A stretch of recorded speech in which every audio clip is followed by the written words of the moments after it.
This is the Mod Pod, brought to you by Modality, helping businesses optimize their Microsoft technologies everywhere.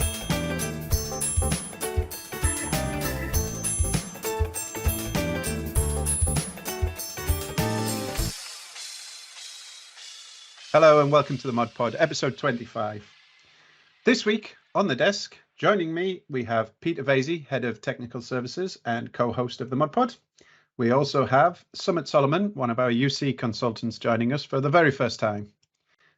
The subjects for this week, we are going to talk about subscriptions and the move from capex to opex, and a very controversial subject, is PSTN dead? And with that, let's hit subject one.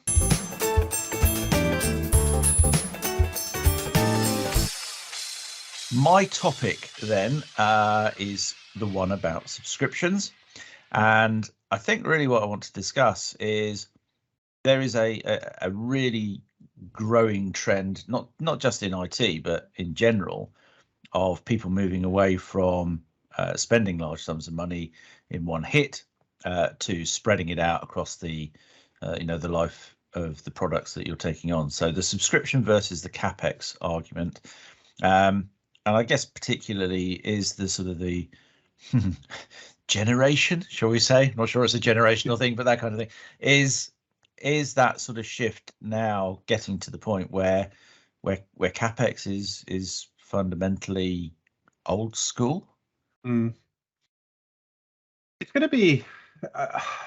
I've had this conversation with a couple of customers, I think, and it depends on the customer, and it depends on the finance director for that customer as well. I know when I was working in internal IT, and this would have been around about 9 years ago.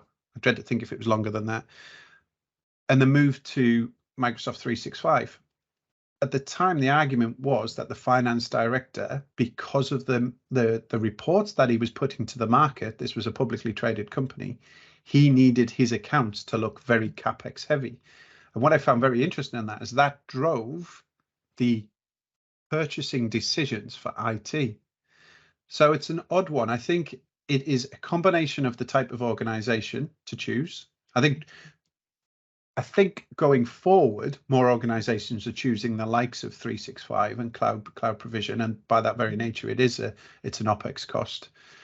But there still is, unless somebody's going to counter that, but it certainly feels like there is still organizations such as councils who are given a capex budget at the beginning of their financial year and said, go and spend that, and if you don't spend it, we're going to take it off you next year. So that again drives a lot of IT discussions. And I don't know either, and it might be worth getting a finance person on the Mod Pod at one point, but I don't know whether you can do something with pre-purchasing and virtual machines in Azure to make it a capex purchase versus an opex purchase.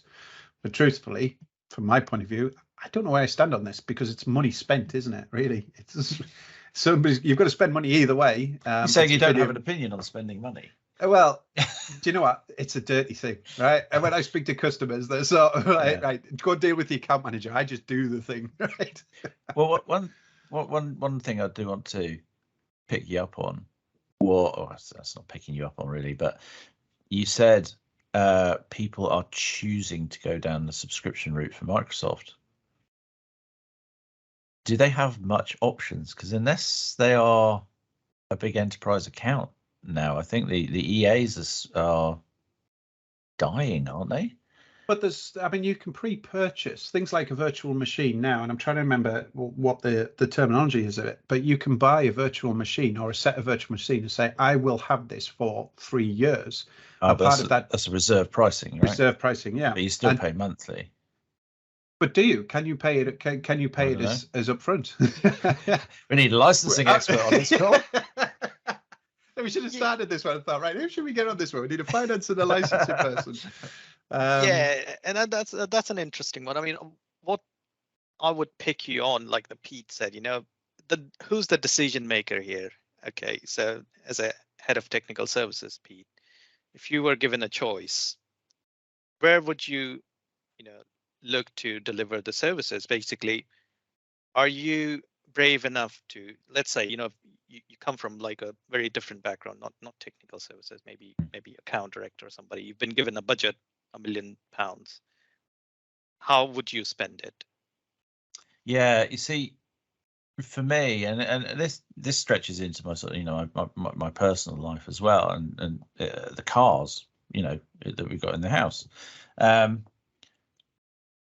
My mindset has shifted over the last, I don't know, 5, 6, 7 years, whatever it may be, into, we used to buy a car, you'd use it, you'd sell it on, you'd then get your money back, you go and put that down as the deposit on the next one, all that sort of stuff. And now, like many other people, the car has just become a regular amount of money that goes out of the bank account, ongoing. So it's, for me, the reason that is an important mind shift is I have a consistent, controlled spend. I don't have to think about, oh, actually, it's coming up to renewal. I need to find another how much it is to replace the car. I know that I go back to the garage and say, have this one back, can I have that one over there, please? And there might be a sort of a slight variation in the price, but it's not suddenly having to find it's not a bill 20 shock grand or whatever for the car, and I think that's the sort of mentality I would, look, I'm technical at heart, right? You don't want me running corporate finances, but for me, I would have thought predictable, consistent cash flow is probably quite important. Yeah, I think the world is going that way, right? Because you look at things like how many Netflix subscriptions and, as you say, how many car subscriptions. People are have more of an appetite to do small monthly hits. And actually, when you look at the vendors, when the CEO of Microsoft came on board, he saw it, wasn't he? Satya, he said, we're going to be a cloud and services solution. We're not going to be concentrating on software and big sales of software. His vision was for services. So, and when you speak to the vendors, certainly, Peter, I know you speak to some of the modality vendors more than I do, but I think they have a preference for their accounts to get that consistent money coming in from 1 million customers, and saying we would rather have 1 million customers pay £100 a month or 10 grand a month versus every 4 years getting this spike. And certainly some of the arguments for Azure was, if we can spread that out over the 3 years, it's better for their budgeting, rather than seeing every time their argument at the time was Windows, the Windows operating system, they would see a massive spike on year 2000, year 2003 when Windows Server 2003 came out, and they only have ever had the cash flow at that point. Now it works better. But getting it back to the people, there seems to be that, I'm going to use a perfect storm, I think. You've got an appetite at the consumer level, but you've also got the appetite at the vendor level. So maybe it's inevitable. Yeah. The only thing I would put as possibly as a controversial point there, and I know we spoke about it in our pre-meeting, Azure is a good one, right? You mentioned about the car being a monthly consistent value. With Azure, it's not very much consistent. It is very much based on demand, or certainly how the solution is built. So yes, they go into it. I think that probably comes back to controlling as much of the cost as you can, because you can take those reserved prices, and that's the sort of almost the baseline. If you look at some of the sort of if you put SBCs up to to Azure, for example, you'll get the baseline of the compute, but then there's the traffic, in and out that goes on top. But I guess it's the difference between, you might be spending a couple of grand a month versus finding 30, 40, 50 grand at the end of the year. But that that couple of grand a month might actually go up to 2,200 or something like that, but you're in that ballpark, aren't you? Yeah. I think the other thing as well, which you do see actually quite regularly with public sector, is this, where they've got the capex model, is they get towards the end of the year, and you said at the beginning, it's like Sorry, did I say you said that towards the beginning of the year? So that my head's gone on the wrong place at the beginning of the call.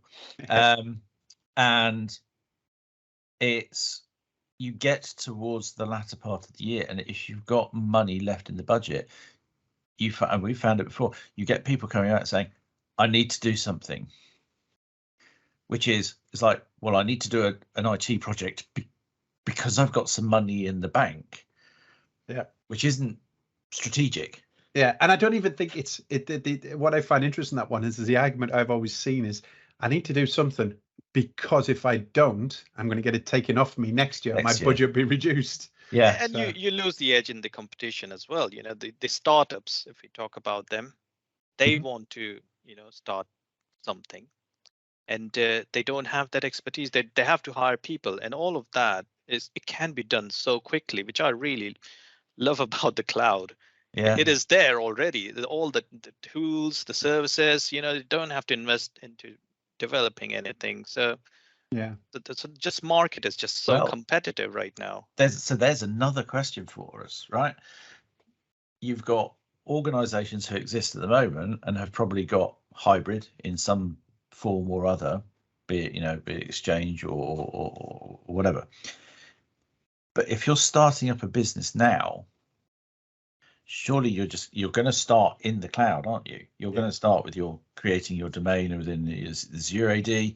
You're not going to have your on-prem environment. You are going to be pure cloud, in which case you're probably not going to have any other model other than subscription. Yeah, because it's been like that since day one for your organization. Yeah, you're not having to pivot it, right? Yeah, absolutely. Yeah, absolutely. I think if we take it to possibly your expertise, Sumit, right, is historically, let's talk about phone systems. How many times did people update phone systems? Right, probably once every 15 years, and they would pay a fortune, saying, "Oh, we're going to update it." If we take Teams as a telephony system, actually, the benefit or the positive of subscription is you're always getting a up to date and new features added. Now, I don't know whether that's because it's an OPEX. You would think it feels like it goes hand in hand. That an OPEX type model means that you always get up to date benefits. A capex model seems to be, right, you get what you bought at that point in time. And if you want something new, you've got to buy a new version of it or the next upgrade or another capital expenditure. Everybody as well, they talk about the, you know, growth of a company. But actually, if you've got that OPEX model, if you actually do need to downsize because you've got rid of a few hundred staff, your subscription is going to drop. Yeah. So actually, it's pretty worthwhile, I would imagine. Yeah, I'd say so. Yeah, and let's not forget where the cloud came from. If we take Amazon with its AWS platform, why did they so almost invent this cloud model, right? Because what they were saying is we need the infrastructure on November on the run up to Christmas because we've got all of this, but after January, actually most of the compute that we've paid for November, it becomes defunct. So actually, as a benefit, as those consumers of AWS or Microsoft Azure, you get that benefit because you can, as your customers lighten or buy less, you can turn things off, turn things down. So yeah. So I guess and we probably do. It would have been handy to have a finance person on here, but I guess, you know, is there a mind shift as well within, you know, the purse string holders and the budget setters and all that sort of stuff, to that when they say they need to make the books look good, is that kind of context going to be going a little bit out the window in the sense of, actually, I'm not going to cash hoard and then splurge? Is it? I mean, yeah. Is it happening today? And is our example of public sector following the typical what you think that the public sector are always behind? I'm doing a disservice to public sector there, but apologies to all public sector people. It's not a targeted attack, but there, you know, I guess if we look at our typical client base, you know, they nearly all have some sort of subscription it's only I think really now the big enterprises who have the EAs. Yeah. Don't know. So I guess then what we're saying is, sorry, go ahead, Sumit. Yeah, what I was gonna say, no, I'm not a financial expert, but there is, I do believe there is a tax benefit there in the OPEX, because in capex your hardware gets depreciated, isn't it? And then in OPEX, you have like, okay, well, this is how much we spend the whole year, and you just claim that. I don't know if it works like that, but I think so. Certainly, my experience of working in public sector is that you are given a budget, let's say by central government, and that would be, there is a £1 million, go and spend it. It's not £1 million that can be spent as an OPEX wide. It has to be capex because it's a one-off payment. So I think it depends where the money's coming from is what makes this argument there. So I guess what we're saying is it's an easy question with a complex answer. Right? Yeah. And what I particularly like is that we've got 3 technical people who have ended up talking about finance. And it's probably not the greatest combination, is it really? So in my private life, I've got Netflix, Spotify, and Pete's got a car on subscription. So there we go. We know it. There's the answer. Subscription is the way ahead. And next week's episode will be how you fiddle your tax forms. Brilliant. Awesome. Cool. Okay. Well, I think we've probably ought to cull it at that point, hadn't we? So let's take on to subject number 2.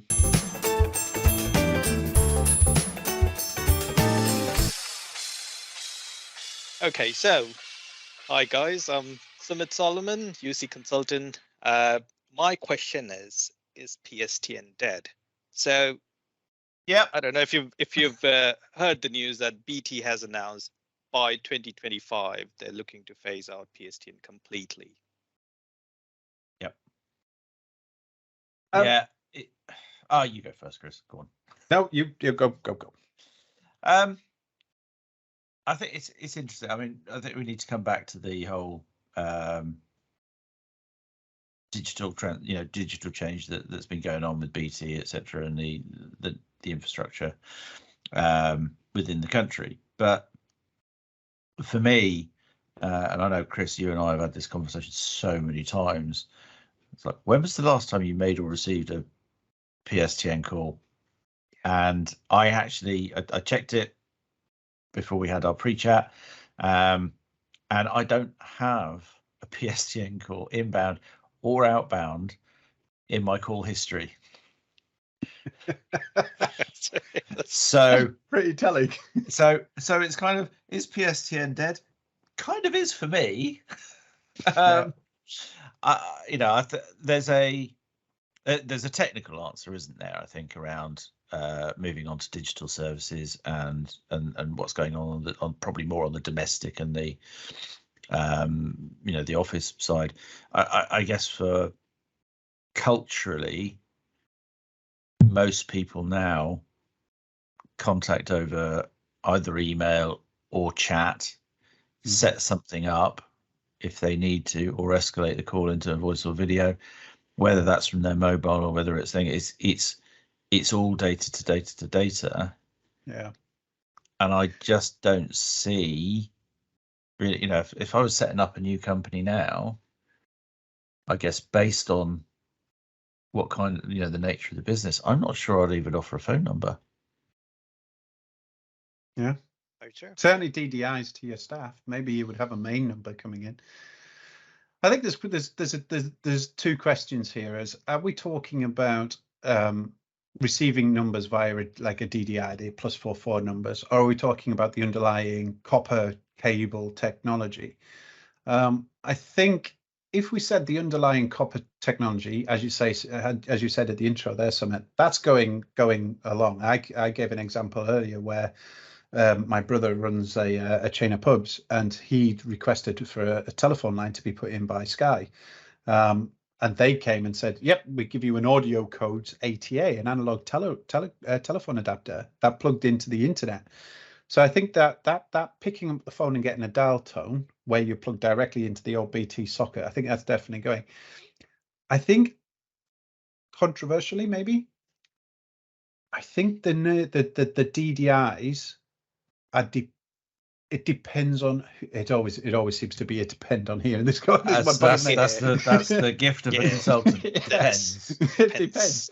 It depends on the individual. Is the individual on a business side? And I think you're right, Pete, from businesses.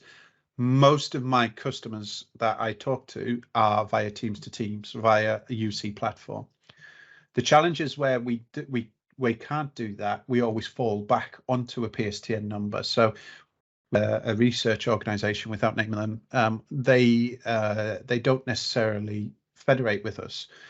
So to get in touch with them, we have to call them directly on their DDI. But that's because of their choice in policies and saying, well, you can always make a telephone call. I would argue that most organizations, who certainly our customers, the majority will take up Teams and have open federation because they see the benefit of communicating via Teams, via video, and not always falling back on telephony. Just get back to what I was originally saying is, do I think the day of not dialing 020 numbers are going? They probably are, but I don't think they are today. I think there is too much reliance on that as the fallback. I think, and again, this is something I wrote about a long time ago. I think PSTN will be the next fax, in the sense that it will be supported and supported and supported and supported, and then people won't be using it, and it'll be there to catch those occasional times that you need to do. I mean, we're still dealing with customers asking if we can get fax solutions implemented. I can't remember how long it is since I last sent or received a fax, but it's there, and I think PSTN will be this similar sort of pattern, because not all countries are as developed as as others, and that's not even a sort of a Western versus anything else. It's just globally some are more advanced than others, and telephony is still super important in that area. So you're going to have to be able to support that kind of thing. But it's like, do you need a PSTN number? That's it. Do you know what I find interesting now? And I noticed it 2 days ago. It's actually just by coincidence here. I was noticing when I was dialing on I have an iOS device, so an iPhone. When I brought up my wife, ironically enough, when I started to put a name in to call her, now the default calling option was Teams, because of the Teams client, and because I primarily use Teams on my device. And then I had Apple Call, or whatever it was, to call directly from Apple to Apple. And then the third option was telephony. So I wonder, the question I'm going to put to you two is it the end device that are now forcing people to use alternatives over what I'm going to call the PSTN network, the old EE? And I think you would possibly, if we had somebody from EE or 021 and ask them, in terms of the traffic that you see on your networks, how much of it is data, as in VoIP going over data, versus over traditional telephony calls? And I think based on the fact that I can get unlimited minutes, unlimited texts, but 2 gig of data for £10, if 20 years ago, unlimited voice for £10 a month was never going to be, that was never going to fly.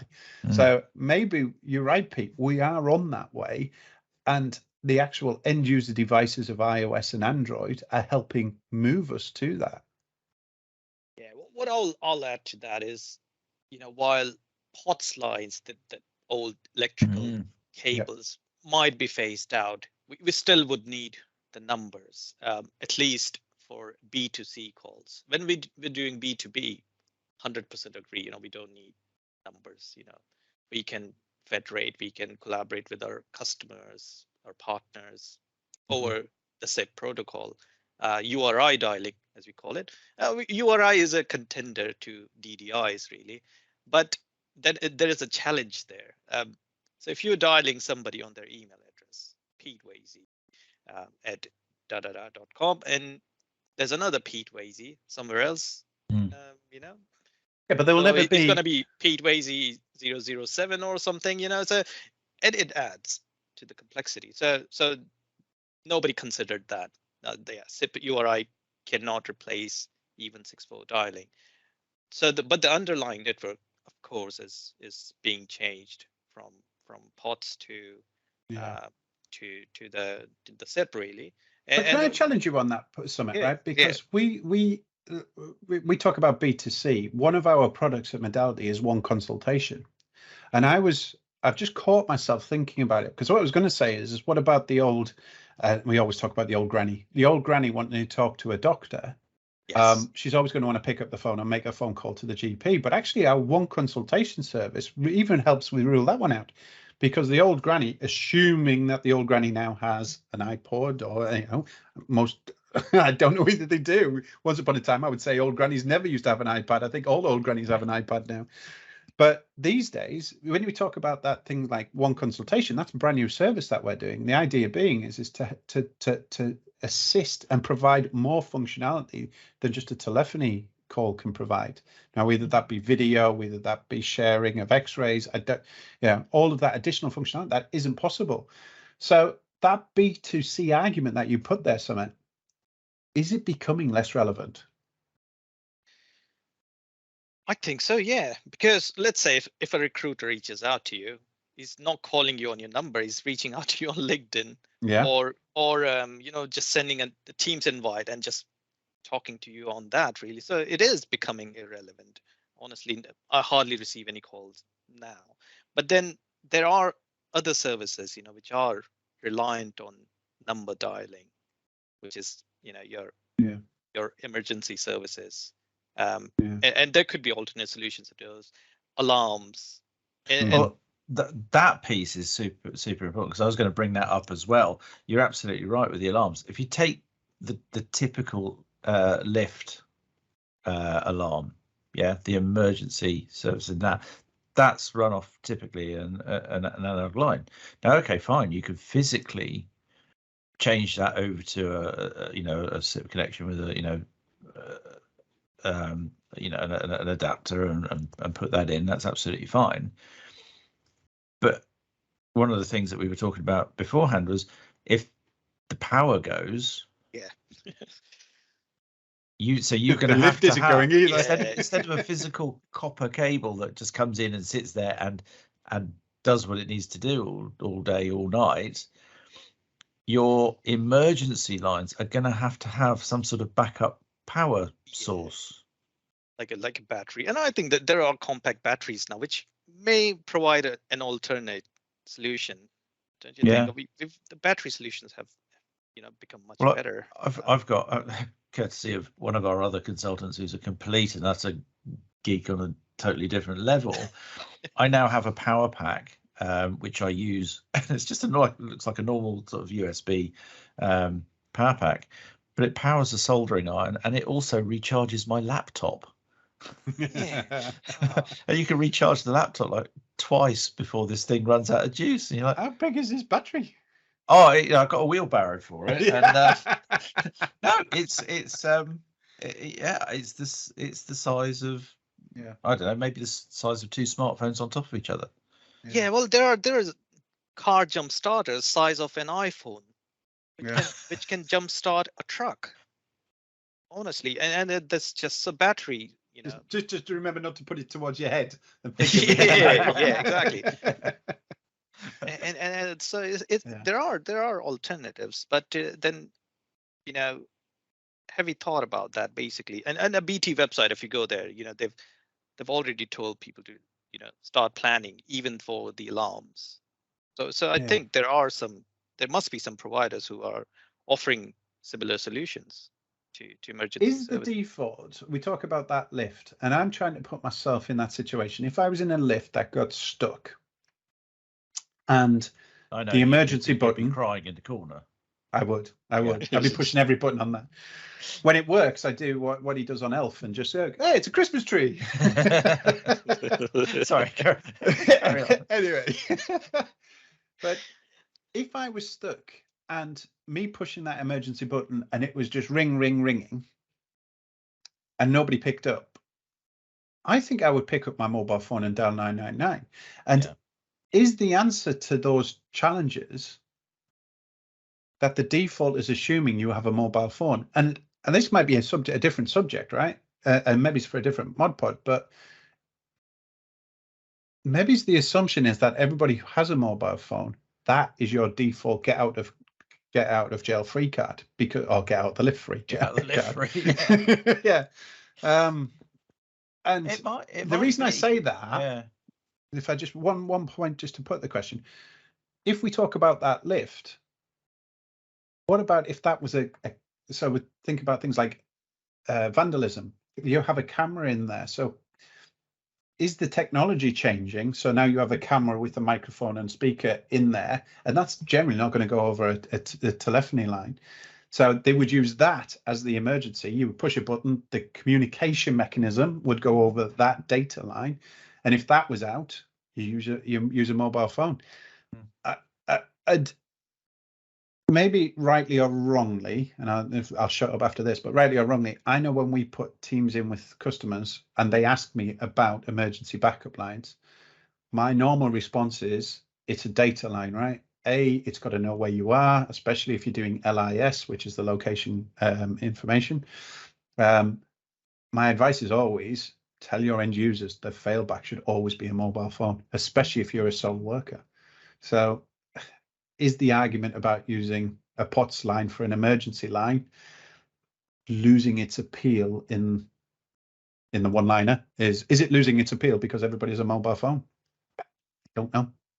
I think that totally depends on country to country. Like US, they have strict requirements for having a POTS line in addition to web services. Don't think we have in the UK. There's no hard and fast rule. So yeah, I think it's just a policy review for each country. I do see your point, Chris, and then absolutely I would do that too. If the POTS line isn't working, I'll pull out your phone and dial. Everybody's got a phone now. It's very unlikely somebody would be either out of juice or do not have a phone.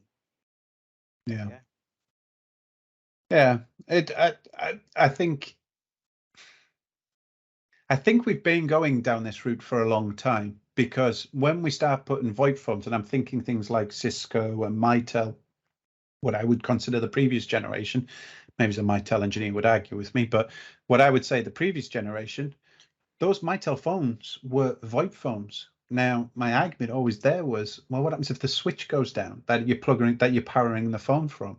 What happens if the power cable, how are you powering that? Has that got dual power? You've still got one cable coming from the switch to the phone. So this argument about having a POTS line for emergency, I don't know.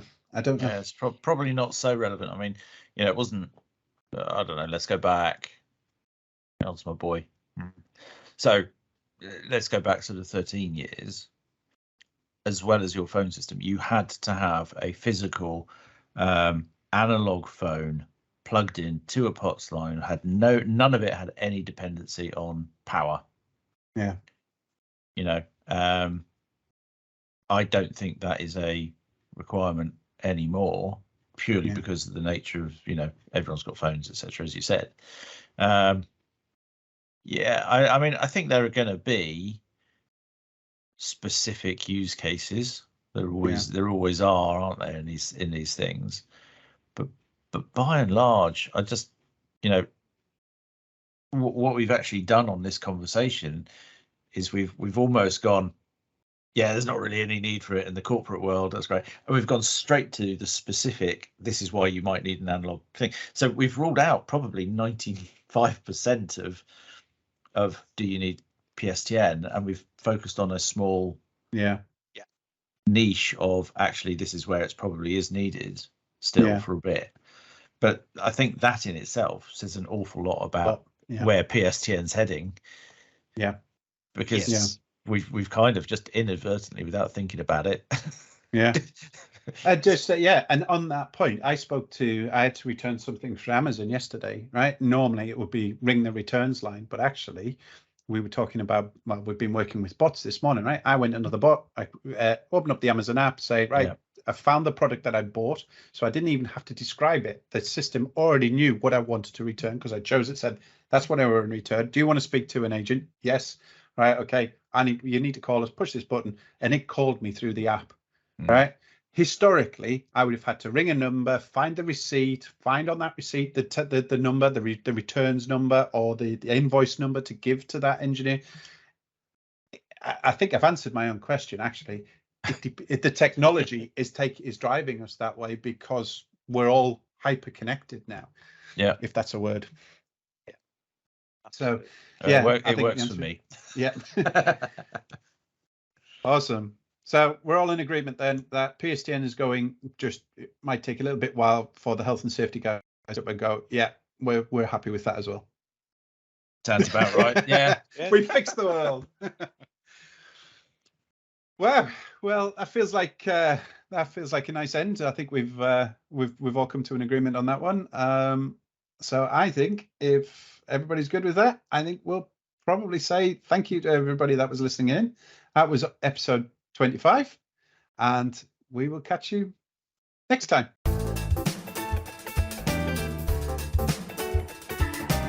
This is the Mod Pod, brought to you by Modality, helping businesses optimize their Microsoft technologies everywhere.